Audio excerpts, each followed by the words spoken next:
Bryan Danielson and Eddie Kingston join forces with FTR to face off against the Elite as Anarchy in the Arena 3 is announced for Double or Nothing. The Mogul Embassy shockingly turned their back and attacked Swerve Strickland, seemingly aligning themselves with the patriarchy. An announcement has been made that WWE has reached an agreement with NBC Universal for Raw to remain on the USA Network for the remainder of the year before the move to Netflix in 2025. TKO President Mark Shapiro has commented on the possibility of more WWE events in Saudi Arabia. Ric Flair comments on the restaurant incident in Florida this week and says he should have left before he got mad. The latest developments in the Vince McMahon lawsuit have been revealed. An update on the career-ending injury suffered by AEW wrestler Chuck Taylor several weeks ago on Rampage. An update on Daack after his call-up to the main roster during the recent WWE draft, with Raw creative pitches reportedly being made, and several matches have been announced for this week's edition of AEW Collision.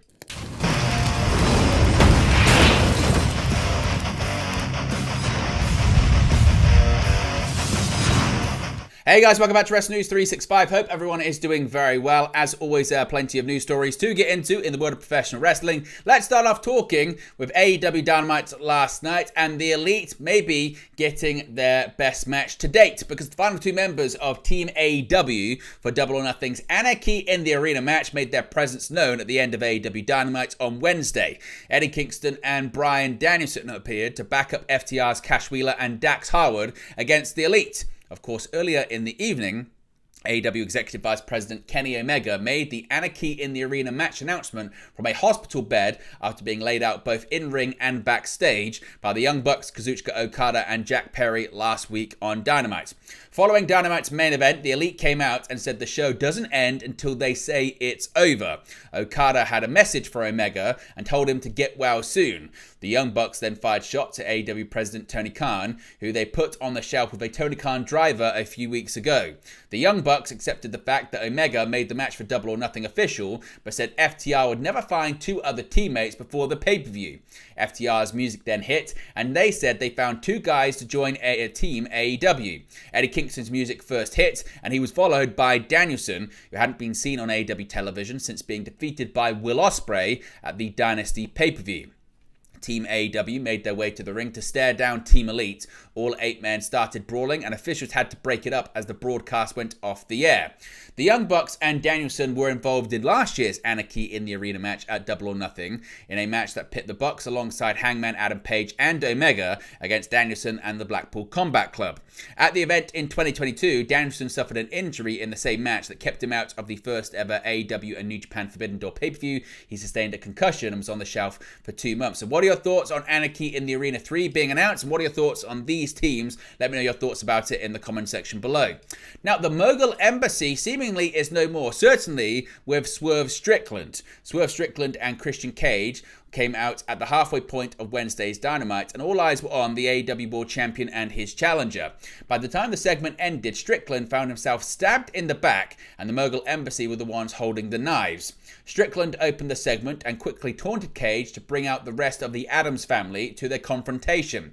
Cage obliged without much trouble and began to intimidate the AEW World Champion. Cage promised to gradually, agonizingly steal everything from Strickland, from his hair to his golden teeth, until he took Strickland's title. Strickland responded by calling upon the Mogul Embassy, which consists of Toa Leona and Bishop Korn, collectively known of course as the Gates of Agony, as well as the Machine Brian Cage. Strickland compared himself and Christian to Kendrick Lamar and Drake, where they promised to beat down another questionable Canadian father figure. For a moment, it seemed that Strickland had stunned his challenger into silence, but everything unraveled when Brian Cage initiated an attack on his former ally. The Mogul Embassy then turned on Strickland, and Christian watched with glee as the champion was dragged out of the ring.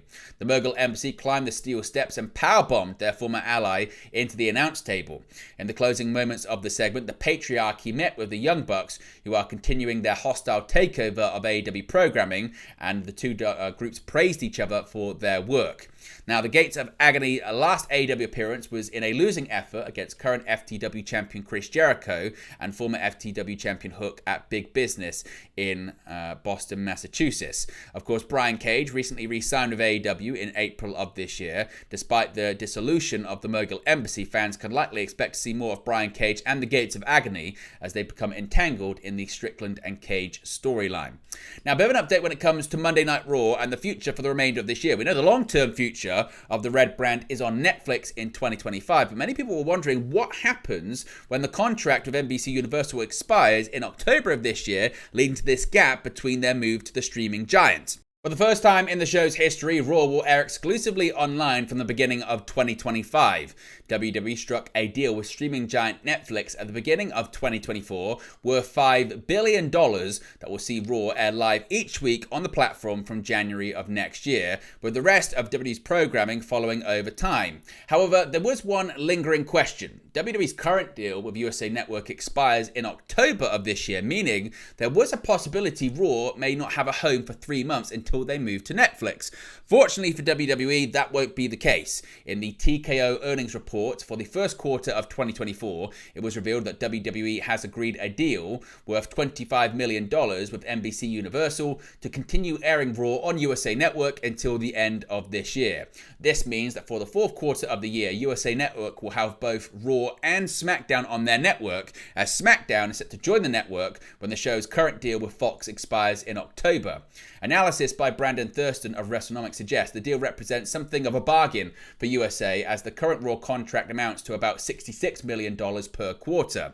While the United States will only experience Raw on Netflix, various other locations across the world will be able to experience virtually everything that WWE produces, as places like the United Kingdom, Canada, and Latin America are set to get all of WWE's weekly programming on Netflix, as well as the company's premium live events and potentially the company's extensive tape library, which includes other promotions WWE has bought out like WCW and ECW, though that last bit has yet to be officially confirmed by WWE. So what do you make of the news that Raw is going to be sticking around on USA Network for the remainder of the year, and there will be a point where Raw and SmackDown are both on the same network for the final quarter of 2024?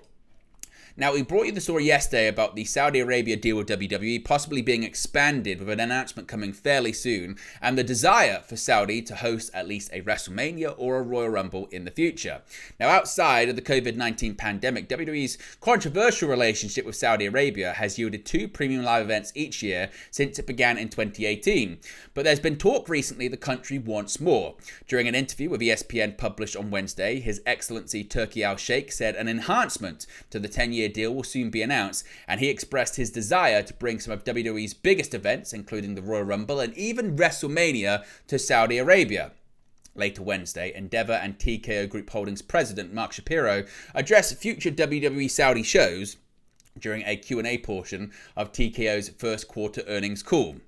According to Shapiro, WWE has maintained a healthy relationship with the kingdom despite the resignation of Vince McMahon, who has stepped down from all positions of power due to the ongoing Janelle Grant lawsuit. Shapiro acknowledged McMahon's importance to that relationship, but noted that WWE President Nick Khan has kept it strong, and WWE will continue to run events in Saudi Arabia, presumably through 2027 at least. As far as bringing a major show like WrestleMania to the kingdom, Shapiro doesn't see WWE expanding its current agreement of 2 PLEs per year, but said the company is looking into festivalizing those events to make them feel as important as possible. Shapiro's response doesn't necessarily disqualify one of those 2 annual events from being the Rumble or WrestleMania at some point. WWE brought one of its less important annual PLEs, Elimination Chamber, to Jeddah Superdome in 2022. As of this recording, WWE has held a total of 10 PLEs in Saudi Arabia, 4 in Jeddah, 6 in Riyadh. The 11th set to take place on May 25, when Jeddah will serve as the site of the first ever King and Queen of the Ring PLE. Now, an update when it comes to Ric Flair and this controversy surrounding this incident in a Florida restaurant. Now, it's only Thursday, but the saga of Ric Flair and his adventure at a Gainesville stove oven pizza restaurant has continued to generate headlines. Now, the story first came to light on Monday when Flair took to social media to complain about the establishment throwing him out. This was followed by accusations from a neighboring restaurant manager that Flair was drunk and disorderly, and the release of video footage on Tuesday showing Flair angrily confronting the staff. Once again, we can show you this video right here. Yeah, good. Well, I haven't done anything wrong, except spend money and put this place over and bring my family and friends here. That is bad for you. Why would it be bad for me? Well, watch social media tomorrow. I don't follow social media. Well, you better. I don't get stuck on my phone. What's your name, nut job? Nicholas what? Yeah, 4 months. Nicholas Dickhead. You don't have to call me like that, sir. Don't ever talk. You don't have to call me like that, sir. You don't have to do this to me. You're humiliating me and my family. I'm not humiliating you. I didn't do one thing funny. wrong. I You walked did into a it. bathroom. And you cussed on my kitchen manager. Oh, you're a kid I accosted. Really? What world do you live in? The same world you What live world do in. I know? How did I accost him? Did I I touch don't him? know. Cuss him. You said cuss word. You I did never cuss say a him, cuss okay? word. You know, is that his word against yours? I didn't say one cuss word. Okay. God. No, ma'am, I'm gonna give you $1,000 tip just to say to him, kiss my ass. If you walk outside You here, don't have to be disrespectful to me, sir. We're being I disrespectful know to you. you're disrespecting me, How am I disrespectful? telling me to leave. I'm not telling you to leave. We're just telling you that you're cut off. Oh, I'm cut off because I'm drunk? Really? Yes, sir. It don't matter if you're famous or not. It's the Here, same ma'am, experience. ma'am, please give yourself $1,000 tip. I'll write it. Let me do it. $1,000 tip. Here, give me This guy and I are so cool. She and I are cool. And along comes dipshit. You don't have to call me like that. I just said it. I never did. I'll say it again. You're a dipshit. You have to get out of here right Oh, now. I'm leaving. Trust me. Thank God. I won't come back again. Thank God. Come outside here and talk to me like a man. I'm not gonna do that because I'm on the clock. You push you're in the pussy clock. No, I'll stop if you want. I'm gonna stop. Hey, you want to go out and talk with me in the parking lot? Because I don't work here. I don't give a shit. We'll talk tonight. That's not doing you. What's that? You heard me.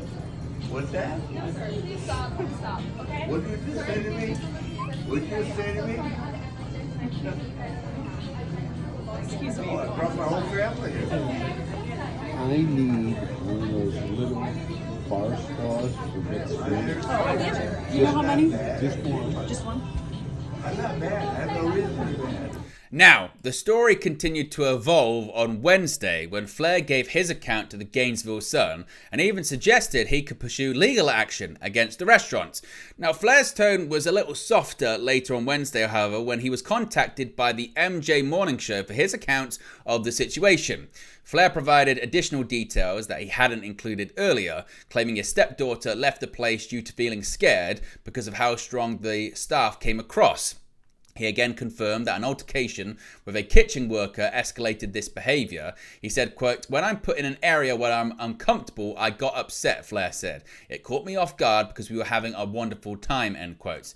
Now, despite that, Flair did admit that he should have departed from the restaurant before losing his cool. Flair also noted that even after everything that happened, he would later order food from the restaurant that night, which he said was delivered to him by Uber Eats at around 6 p.m. In a stark contrast from his tone earlier on in the day, Flair praised the restaurant, noting that they have, quote, "great food." So maybe this is the end of it, maybe it's not. If we get any more details, of course, in the future, we'll let you know. Now, Vince McMahon. We spoke about Vince McMahon earlier on when it comes to his relationship with Saudi Arabia. Of course, he's no longer with WWE or TKO Group Holdings due to this lawsuit. And the timeline for the pending civil lawsuit against Vince McMahon, John Laurinaitis, and WWE continues to become clearer little by little. Over the last few weeks, lawyers for McMahon and Laurinaitis filed motions to compel arbitration in the case rather than see it go to civil court.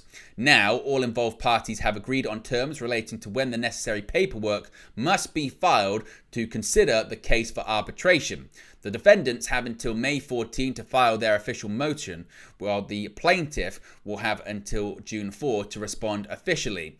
After that, lawyers for the defendants will have an opportunity to reply by June 18 before the judge makes a ruling based on the available facts and arguments. As of now, WWE has yet to file their motion for arbitration, but lawyers for the company have expressed their intention to do so. If that motion succeeds, the details of the arbitration will remain confidential as opposed to a civil civil lawsuit in which virtually all relevant information becomes public. In the lawsuit, former WWE employee Janelle Grant claims she was hired at the behest of McMahon with an understanding that she would engage in a sexual relationship with the then CEO. Grant has accused both McMahon and Laurinaitis of sexual assault and claims that the individuals within WWE knew the nature of her employment and relationship. Along with the civil suit, McMahon is reportedly under federal investigation, though it is yet to be confirmed if it relates to Grant's accusations. McMahon stepped down from his role as executive chairman at TKO Group Holdings earlier this year, with various WWE officials confirming that the former CEO no longer has any ties to the company other than his current stock ownership, which continues to diminish as he sells more stock off. Now, an update on Chuck Taylor and his pro wrestling future, I suppose, after Orange Cassidy's shock announcement that he may have suffered a career-ending injury last week. Now, last night's AEW Dynamite started with a grudge match between Orange Cassidy and Trent Beretta after the latter has continued to turn on his best friends. After a violent parking lot street fight in Jacksonville against Beretta reportedly caused Chuck Taylor to suffer a career-ending injury, more details were revealed last night on commentary. According to Excalibur, he spoke to AEW ringside physician Dr. Sampson, who explained more about the nature of Taylor's injury. Not only did he suffer a fractured ankle, but the nature of the fracture was so severe that it will require surgery. Due to the nature of the fracture and the presence of necrosis of the bone underneath the cartilage, the injury is likely career-ending, reported Excalibur. In a post-match beatdown angle after Cassidy beat Beretta, Beretta was relentless in his attack on Cassidy, but was stopped in the end by Don Callis, who made the save, but only after the damage had already been done. Don Callis was on commentary for the match as he seemingly continues to recruit Orange Cassidy to join his family faction, although with Callis, he could always be up to no good. Now, also, more details on Daack when it comes to his main roster future after he was called up to Monday Night Raw. The 2024 WWE Draft results are locked in following the Backlash PLE in Lyon, France, and there will supposedly be little to no movement of wrestlers between Raw and SmackDown until the next draft. Some of the biggest movement during the draft came from NXT, as a number of the brand's top stars were called up to the main roster. Carmelo Hayes, Baron Corbin, Blair Davenport all moved to SmackDown, while the likes of Ilya Dragunov and Lara Valkyria now have a new home on Monday Night Raw. Two more NXT names who were drafted to Raw were Kiana James and Daack. However, while Dragunov and Valkyria were both featured as part of the King and Queen of the Ring tournaments on the May 6th episode of Raw, James and Daack didn't appear at all. Fightful Select looked into the matter and learned that the main roster creative team is currently putting plans in place and actively pitching ideas for both James and Daack. James debuted in NXT at the beginning of 2022 after wrestling a handful of matches for All Elite Wrestling. She would go on to have a successful run in WWE's developmental brand, becoming one half of the NXT Women's Tag Team Champions with Fallon Henley in February 2023, as well as mixing it up with various main roster talents through her appearances on WWE Main Event. Daack, of course, has already gotten a taste of life on the main roster, though those who haven't forgot it maybe wish they had, as he was a member of the ill-fated Retribution stable during the COVID-19 pandemic, where he was repackaged as T-Bar, but no member of the stable would find much success. He would be sent back to NXT in 2022 and repackaged into Daack, finding decent success on Tuesday nights in and amongst the main event scene. And finally, several matches have been announced for AEW Collision this coming Saturday. Of course, Collision returns to the airwaves after missing last week. Now, a TNT title defense plus Bryan Danielson's first match since Dynasty is set for Saturday's episode of Collision. Adam Copeland will defend the TNT Championship against Kyle O'Reilly on the Saturday, May 11 episode of Collision. The match was announced during Wednesday's Dynamite in a backstage promo segment with both Copeland and O'Reilly. Copeland defended his TNT title on Dynamite against Brody King in a no disqualification bout, but King attacked Copeland after the match. O'Reilly made the save, then challenged Copeland for the title in the promo. After making his return to Dynamite in the show closing segment, Bryan Danielson is also set for action on Saturday's Collision. Danielson was announced Wednesday as the fourth member of Team AEW for an Anarchy in the Arena match at Double or Nothing later this month, teaming with Eddie Kingston against FTR versus The Elite. As the two sides brawled to close Dynamite, Tony Schiavone announced on commentary that Danielson will return to the ring for the first time since last month's Dynasty pay-per-view on Saturday's show. AEW will have a 3-hour block of programming on TBS on Saturday, May 11, with a 2-hour Collision followed by a live episode of AEW Rampage. So several big matches announced for the show. But there you go, guys. The latest pro wrestling news for you. Be sure to smash a like on the like button. Be sure to subscribe bottom right hand corner. As always, let me know your thoughts in the comment section below, and I'll speak to you again very, very soon. Hey guys, thank you for watching, listening, streaming, or however you come across this video today. Be sure to click on the video on the right there to watch our next video, or click the bottom there to subscribe, or the bottom right hand corner. Thank you very much, and I'll speak to you again very soon.